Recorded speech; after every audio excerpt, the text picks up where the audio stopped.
إلى حضرة النبي المصطفى سيدنا محمد صلى الله عليه وسلم وإلى مشايخنا الكرام. شيء لله لهم الفاتحة. أعوذ بالله من الشيطان الرجيم. بسم الله الرحمن الرحيم. الحمد لله رب العالمين الرحمن الرحيم مالك يوم الدين.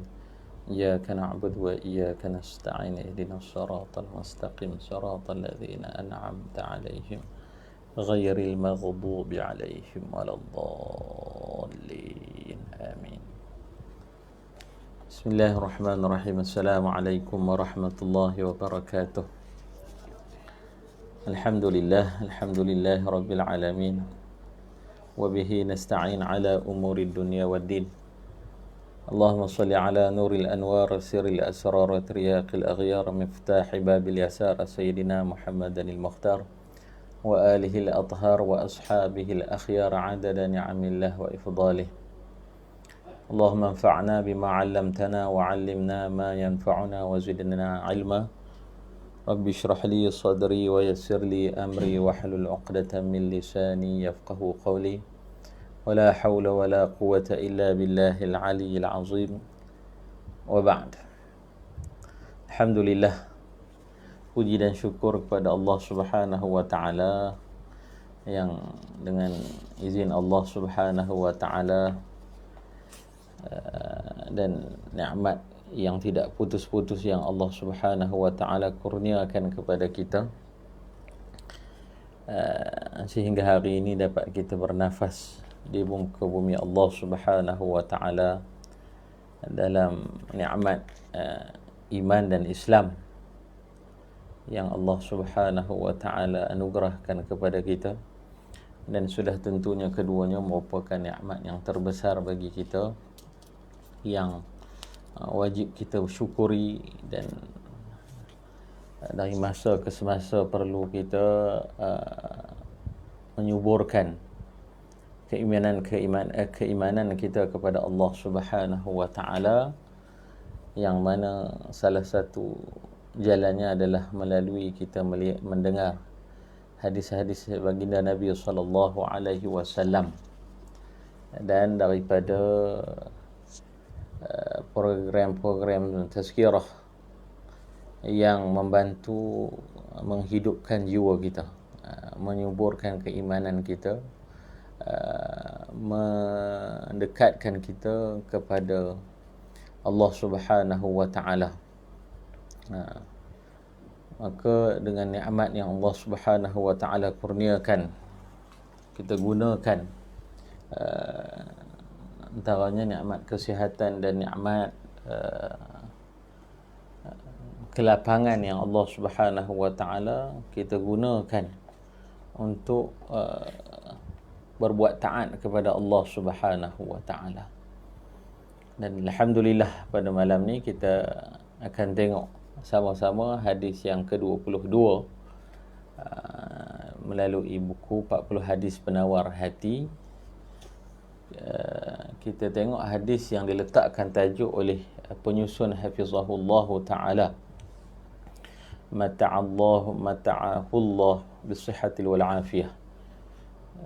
Golongan yang diletakkan tajuk golongan yang dihalang dari meminum air telaga Al-Kausar. Wa bisanadil muttasil wa bihi qala an Asma binti Abi Bakr As-Siddiq radhiyallahu anhuma عن النبي صلى الله عليه وسلم قال أنا على حوضي أنتظر من يرد علي فيؤخذ بناس من دوني فأقول أمتي فيقال لا تدري مشوا على قهقرة. قال ابن أبي مليكة اللهم إنا نعوذ بك أن نرجع على أعقابنا أو نفتن. Rawahul Bukhari. Yang mana artinya daripada Asma binti Abu Bakar As-Siddiq radhiyallahu anhuma berkata, Rasulullah sallallahu alaihi wasallam bersabda, ketika aku sedang berdiri di tepi telagaku, yakni telaga Kautsar, iaitu pada hari kiamat nanti, sambil menunggu-nunggu umatku yang datang meminum daripadanya, maka tiba-tiba ada orang yang ditahan dari sampai ke sisiku, ini ke tepi telagaku. Lalu aku berkata, bukankah mereka itu juga daripada umatku? Maka dikatakan orang kepadaku, ya benar, tetapi engkau tidak mengetahui bahawa mereka setelah itu kembali ke belakang, iaitu murtad atau meninggalkan ajaranmu. Berkata Ibnu Abi Mulaikah, salah seorang di antara perawi hadis ini, dia berdoa mengatakan, ya Allah, kami berlindung denganmu daripada kembali kepada kekafiran atau kami diuji dengan ujian yang berat. Hadis riwayat Imam Bukhari. Atau kama qala. Baik, hadis ini diriwayatkan oleh seorang sahabiah yang mulia, iaitu Asma binti Abi Bakar As-Siddiq radhiyallahu anhuma, iaitu anak Sayyidina Abu Bakar As-Siddiq radhiyallahu anhu, iaitu Asma, kakak kepada Aisyah bin Abu Bakar, isteri baginda Nabi sallallahu alaihi wasallam. Asma binti Abi Bakar ini kita juga sering dengar namanya, jasa besarnya di dalam peristiwa hijrah Nabi sallallahu alaihi wasallam, yang mana dia ini berkhidmat dengan bapaknya dan baginda Nabi sallallahu alaihi wasallam menghantar makanan. Ketika peristiwa hijrah itu, dia menghantar makanan kepada baginda Nabi sallallahu alaihi wasallam dan Abu Bakar, dan makanan itu dibawa dan diikat oleh dengan kainnya. Dia ambil kainnya itu, dipotong dua, satu diikatkan makanan tersebut dan satu lagi diikatkan kain kepada kainnya, sehingga Rasulullah sallallahu alaihi wasallam menggelarkan Asma ini dengan panggilan Zannatiqaini, yang mempunyai dua tali. Itu jasa besar Asma binti Abu Bakar radhiyallahu anhuma. Dia merupakan antara yang terawal yang masuk Islam. Selepas 17 orang memeluk Islam, maka Asma binti Abu Bakar adalah orang yang seterusnya itu memeluk Islam di Mekah. Ketika dakwah Nabi sallallahu alaihi wasallam mengalami suatu cabaran yang besar di Mekah itu, maka Asma radhiyallahu anhuma memeluk Islam, mengikuti jejak ayahnya Sayyidina Abu Bakar As-Siddiq. Dan dia ini isteri kepada Zubair Al-Awwam, seorang sahabat besar baginda Nabi sallallahu alaihi wasallam, yang juga memeluk Islam, antara terawal memeluk Islam di Mekah Al-Mukarramah. Dan anak kepada Asma dan Zubair Al-Awwam ini, itu Abdullah bin Zubair, seorang sahabat besar juga yang kita selalu sering dengar namanya, yang mana Abdullah bin Zubair ini adalah Asma mengandungkan Abdullah bin Zubair ini ketika mana perjalanan hijrah. Dia mengikuti hijrah baginda Nabi sallallahu alaihi wasallam ke Madinah, ke Yasrib, dalam keadaan dia mengandungkan anaknya, iaitu Abdullah bin Zubair. Antara anaknya yang lain adalah seorang sahabat yang sering kita dengar namanya juga, adalah Urwah bin Zubair. Urwah bin Zubair ni mengatakan bahawa ibu aku Asma binti Abu Bakar ini umurnya menjangkau 100 tahun. 100 tahun, tapi bila dilihat tumbuh dan pemikirannya ketika berumur usianya mencecah 100 tahun itu, tubuh dan pemikirannya masih lagi sihat, masih lagi dalam keadaan sihat dan dalam keadaan baik. Asma bin Abu Bakar yang meninggal di Mekah. Alhamdulillah, saya sempat menziarahi makamnya, Asma binti Abu Bakar, dan bersebelahan dengan makam anaknya itu Abdullah bin Zubair. di Ma'la, kuburan Ma'la di Mekah. Dia wafat ketika tahun 73 Hijrah, dan dimeriwayatkan daripada Nabi SAW sebanyak lebih kurang 56 buah hadis daripada Nabi SAW. Itu Asma binti Abi Bakar yang meriwayatkan hadis yang kita akan bacakan, kita akan dengarkan daripada Nabi SAW. Waalaikumsalam warahmatullahi wabarakatuh. Saya menjawab salam daripada yang menonton, moga bermanfaat. Baik, apa kata Nabi SAW? Asma kata, anin Nabi SAW qala, ana ala hawdi antaziru man yaridu alayya. Rasulullah SAW bersabda, aku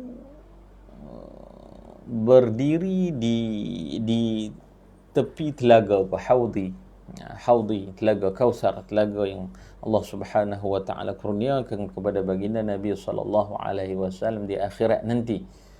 Nabi kata nanti ini dalam peristiwa yang berlaku di hari kebangkitan nanti, Nabi kata Nabi akan tunggu di telaga. Ana antaziru man yaridu alayya. Aku akan tunggu umatku yang datang untuk minum daripadanya.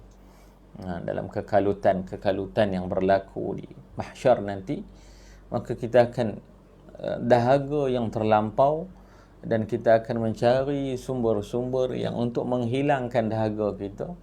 Maka ada di hari akhirat nanti adalah apa yang Allah Subhanahu wa taala kurniakan kepada baginda Nabi SAW, itu telaga Kausar, Al-Haud. Nabi akan tunggu. Kemudian Nabi sebut lagi, fayu'khadu binasin min duni fa'aqulu. Maka tiba-tiba ada seorang yang ditahan, ada orang-orang yang ditahan dari sampai ke sisiku. Fayu'khadu binasin min duni fa'aqulu. Kan?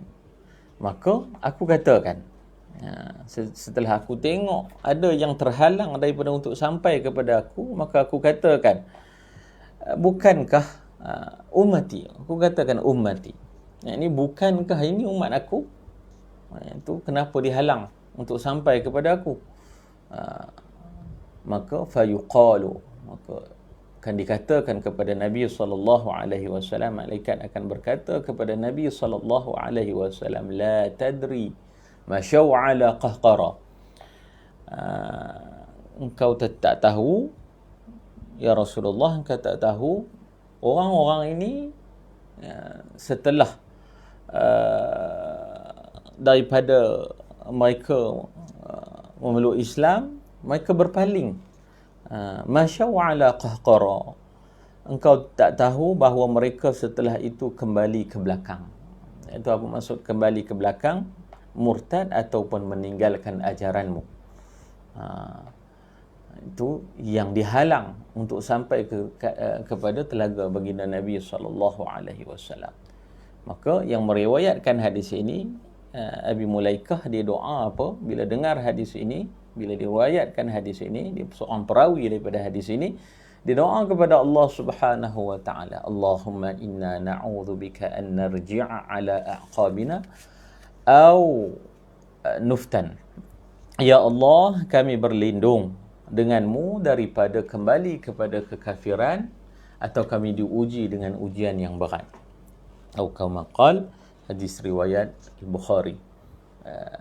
Kita tengok sedikit keterangan daripada hadis yang diletakkan oleh penyusun Syekh Ahmad Fahmi Zamzam hafizahullah. Apa katanya? Katanya telaga Al-Kausar adalah telaga besar yang akan dianugerahkan oleh Allah Ta'ala kepada Rasulullah SAW pada hari kiamat nanti. Kita di dalam rukun iman, kita beriman kepada akan berlakunya. Beriman itu beriman kepada hari akhirat. Beriman kepada hari akhirat. Dan kita di dalam pengajian akidah, di dalam pengajian ilmu akidah, kita akan belajar tentang apa berkenaan dengan yang pertama, kita akan belajar tentang ilahiyat, iaitu sifat yang wajib bagi Allah, bagi Tuhan, sifat yang harus bagi Tuhan, sifat yang mustahil bagi Tuhan, bagi Allah. Itu dalam bab ilahiyat. Dan yang kedua, kita akan belajar tentang di dalam ilmu akidah. Di dalam ilmu akidah yang kita selalu belajar ni, apa isi inti ilmu akidah yang kita selalu belajar, iaitu bab ilahiyat. Yang kedua adalah bab nubuwat. Bab nubuwat ni kita akan belajar sifat yang wajib bagi Rasul, sifat yang harus bagi Rasul, dan sifat yang mustahil bagi Rasul. Dan kemudian dia ada satu bab lagi, iaitu bab sam'iyat. Bab sam'iyat. Sam'iyat ini perkabaran yang kita tidak melihat dengan pandangan mata kita, tetapi daripada perkhabaran Al-Quran dan hadis baginda Nabi SAW, maka kita beriman bahawa adanya perkara-perkara tersebut, seperti azab kubur. Kita tak nampak, tetapi kita yakin, kita beriman adanya azab kubur. Hari kebangkitan kita tak lalui, kita tak nampak, tetapi diceritakan di dalam Al-Quran, sampai kepada kita di dalam Al-Quran melalui hadis Nabi SAW tentang hari kebangkitan, padang mahsyar, kemudian tentang mizan, timbangan amal baik dan amal buruk, tentang titian sirat, tentang, dan antaranya adalah al-haud, yang telaga, itu telaga Kausar, yang mana di dalam Al-Quran Allah sebut inna a'tainakal kautsar, sesungguhnya kami a'tainaka, telah mengurniakan kepada engkau, yakni Rasulullah sallallahu alaihi wasallam, al-kautsar. Sudah hari Nabi sallallahu alaihi wasallam tidur, dan Nabi sallallahu alaihi wasallam bangun dalam keadaan senyum. Ditanya oleh sahabat, maka kata Nabi sallallahu alaihi wasallam, Allah telah mengurniakan, Allah telah menganugerahkan kepadaku al-haud, ini telaga al-kautsar, telaga al-kautsar di hari akhirat nanti. Kata penyusun di dalam pengajian ya, telaga al-kautsar ini ada dua, satu di pada hari kiamat nanti di mahsyar, satu lagi di dalam syurga, di dalam syurga. Itu dalam perkara-perkara sam'iyat ini, antaranya yang wajib kita perlu beriman kepadanya adalah adanya telaga al-kautsar, adanya telaga ataupun al-haud, yang kita mengharapkan kita dapat minum daripada tangan baginda Nabi sallallahu alaihi wasallam, yang akan memberi kita minum, akan menjamu kita minum di hari akhirat kelak. Itu wajib kita beriman dengan adanya telaga al-kautsar. Disebut lagi, telaga al-kautsar adalah telaga besar yang akan dianugerahkan oleh Allah Ta'ala pada Rasulullah sallallahu alaihi wasallam pada hari kiamat. Telaga ini luasnya beribu-ribu kilometer dan gelasnya lebih banyak dari bilangan bintang yang ada di langit. Nabi sallallahu alaihi wasallam dalam hadis yang lain kata Nabi sallallahu alaihi wasallam, haudi masiratu syahrin. Telaga aku luasnya itu perjalanannya sebulan. Perjalanannya sebulan. Kata penyusun di dalam pengajiannya, dia kata 4,000 km persegi daripada Jordan ke Yaman. Luas. Kilometer persegi. Luas. Digambarkan sedemikian luas untuk umatnya hadir dan minum daripada Nabi sallallahu alaihi wasallam. Nabi kata haudi masiratu syahrin. Telagaku di akhirat nanti perjalanannya, jarak jauhnya itu perjalanannya sebulan. Ma'uhu abyadu minal laban. Airnya itu putih lebih putih daripada susu. Warihuhu atyabu minal misk. Baunya lebih harum daripada kasturi. Wa kizanuhu kanujumis sama. Cawan-cawannya nanti sebanyak bintang-bintang di langit, lebih banyak daripada bintang-bintang di langit. Dan Nabi sallallahu alaihi wasallam sebut lagi, man syariba minhu, siapa yang minum daripadanya, daripada telaga tersebut, fala yazma'u abada, dia tidak akan dahaga selama-lamanya. Atau kama qala, hadis Nabi sallallahu alaihi wasallam berkenaan dengan telaga Nabi sallallahu alaihi wasallam, di antara perkara-perkara sam'iyat yang perlu kita imani, yang wajib kita beriman dengannya.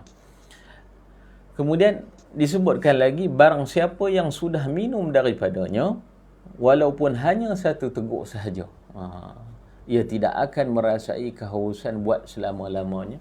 Semua umat Nabi Muhammad sallallahu alaihi wasallam akan berpeluang meminum air telaga yang mulia ini. Kita berdoa kepada Allah Subhanahu wa taala. Ulama-ulama besar selalu di dalam majlis-majlis kita dengar mereka akan berdoakan dengan satu doa, Allahumma asqina min haudhihi syarif wa min yadihi syarifah syarbatan hani'atan mari'atan la nazma'u ba'daha abada. Mereka doa kepada Allah Subhanahu wa taala, ulang-ulang doa mereka, doa harapkan kepada Allah Subhanahu wa taala, ya Allah, Allahumma asqina min haudhihi syarif, ya Allah, bagi kami minum daripada telaganya, yakni telaga baginda Nabi sallallahu alaihi wasallam yang mulia, daripada tangan baginda Nabi sallallahu alaihi wasallam yang mulia. Dengan minuman tersebut kita tidak akan dahaga selama-lamanya, tidak akan dahaga selama-lamanya. Sudah tentu di dalam keperitan, di dalam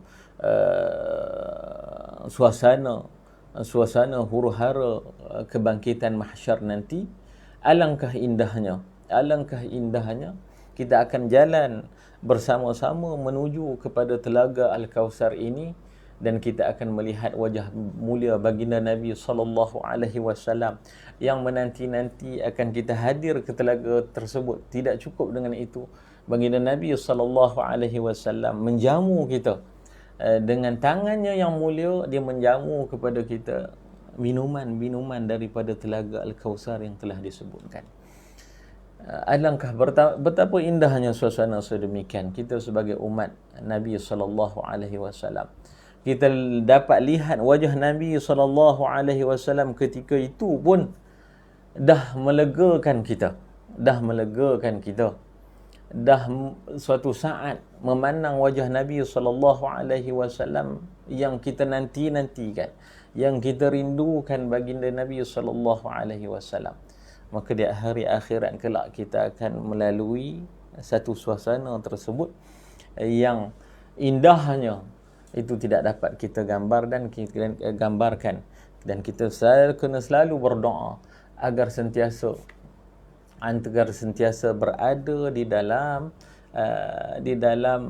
nikmat iman dan Islam, terus menerus menjadi umat baginda Nabi sallallahu alaihi wasallam, yang satu masa nanti kita dapat berhimpun dengan baginda Nabi sallallahu alaihi wasallam. Apa yang disebutkan lagi oleh penyusun, namun nantinya pada hari kiamat akan ada orang yang dihalang oleh para malaikat dari mendekati telaga ini, walaupun mereka menganggap diri mereka layak untuk meminum daripada air telaga tersebut.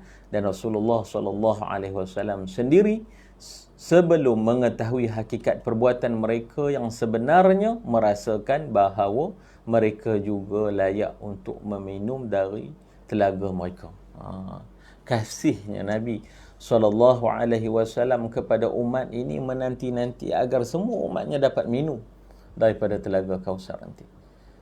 Tetapi apabila diberitahu kepada baginda Nabi sallallahu alaihi wasallam di sana nanti, apakah kesalahan orang-orang yang dihalang, orang-orang yang terhalang daripada dapat minum telaga Kausar ini?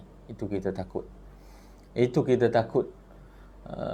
Kita minta dijauhkan. Kita minta dijauhkan di dalam keperitan, dalam dahaga yang sangat-sangat, kekalutan yang cukup dahsyat.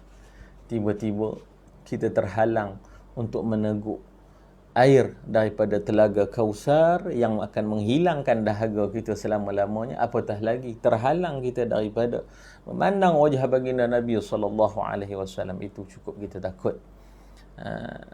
Macam hadis yang sebelum ini kita sebut, akan malaikat mempersembahkan kepada Allah Subhanahu wa taala segala amal kebaikan kepada Allah Subhanahu wa taala. Tetapi Allah Subhanahu wa taala mengarahkan malaikat melemparkan. Kata malaikat, ya Allah, kami melihat bahawa mereka melakukan kebaikan. Malaikat mencatat semua amalan kebaikan. Tetapi bila dibentangkan pada Allah Subhanahu wa taala, Allah Subhanahu wa taala suruh malaikat melemparkan buku tersebut. Kerana apa? Kebaikan-kebaikan yang dilakukan itu bukan kerana Allah Subhanahu wa taala. Wala'iyyazubillah. Ini di dalam peristiwa kita dengan Nabi SAW, kita hadir kan, ada umat, ada kelompok yang hadir. Nabi kata itu umat aku. Malaikat kata, ya, tetapi kamu tak tahu, setelah peninggalan engkau, mereka kembali kepada berbuat kejahatan, maksudnya sama ada murtad ataupun tidak mengikut ajaran-ajaran yang kau tunjukkan. Maka Nabi kata, apa yang Nabi nak sebut bila malaikat tersebut sedemikian. Kemudian disebutkan lagi, Nabi nanti akan kata, apa Nabi kata, bukankah mereka juga dari kalangan umatku? Lalu malaikat menjawab, ya betul, pada mulanya mereka adalah termasuk daripada golongan umatmu, tetapi mereka telah meninggalkan ajaranmu. Mereka telah berpaling daripada ajaranmu, agamamu. Maka ketika itu baru Nabi SAW memahami keadaan mereka yang sebenarnya, dan beliau pun akhirnya menyetujui tindakan malaikat tadi sambil berkata, apa Nabi kata, suhqan. Daripada mulut Nabi SAW, daripada bibir mulia Nabi SAW, Nabi sebut kepada mereka ini, Nabi kata apa? Suhqan. Apa maksudnya? Mereka celaka. Nabi yang sifat rahmatnya itu cukup tinggi kepada umat, tetapi terbit di dalam di bibirnya itu suhqan. Alangkah sedihnya orang, iaitu baginda Nabi SAW yang amat kasih kepada umatnya, tetapi apa kesalahan kita, yakni menjauh diri daripada ajaran-ajaran itu menyebabkan baginda Nabi SAW sebut sedemikian. Itu satu benda yang amat kita sedih. Amat sedih. Wala'iyyazubillah. Semoga kita dihimpunkan bersama umat baginda SAW yang Nabi redha dengan kita untuk bertemu dengan kita di hari akhirat kelak, dan dijauhkan daripada mendapat ucapan sedemikian daripada Nabi SAW.